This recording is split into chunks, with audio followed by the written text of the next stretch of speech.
Imagine that it is summer and the sky is a bright, cloudless blue. You are outside. You are free to go wherever you want.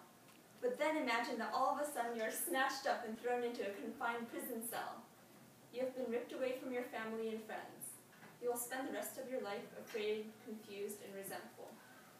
This injustice is what animals around the world go through today when they are forced into captivity. Right now, animals are living mistreated lives in zoos. Unless it rescues an animal from extinction, this practice of keeping animals in captivity is unethical. So please, stand with me. Don't support businesses that mistreat animals like this, and help do a small part in what could play a huge role in helping animals. First of all, people mainly keep animals in captivity for their own interests rather than for the animals' sake. A survey of the records of 4,500 elephants found that elephants living in zoos had a median lifespan of 16.9 years, while elephants in a nature preserve lived for 56 years. Some people say that threatened species, such as the African elephant, are better off living protected in captivity, but there are already established preserves dedicated to protecting wild animals in their natural environment. Is capturing an elephant and putting it through such stress really in its best interest? Let's think about that for a minute. And if it is so cruel, why do we do it? The answer is simple: money. While we claim that captivity is okay, we exploit animals for our own greedy interests. The killer whale Tilikum has helped SeaWorld sell millions of dollars worth of tickets. He has spent more than a quarter of a century in a size equivalent to being in a bathtub for a human. Many people say that as long as animals are in a humane environment, captivity is okay. But imagine what it would be like to spend your life in a bathtub with barely any room to move. I believe that it's safe to say the sole fact that an animal is stripped of his free will makes captivity inhumane.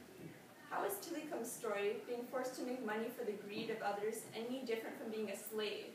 How is this ethical?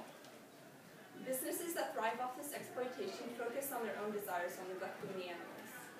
It does make sense, though, that it's ethical to capture animals in order to conserve them, but this should still happen only along with plans for protecting their natural environment. People for the Ethical Treatment of Animals believes that ultimately endangered species will only be saved by protecting the animal's habitat.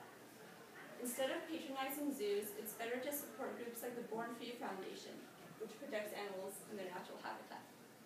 This way, the animals are kept happier and better off, with more chance of independent survival.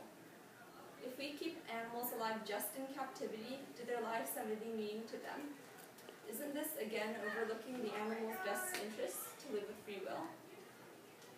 People claim that captivity is also in the animal's best interest since it gives people the knowledge needed to care for animals in need.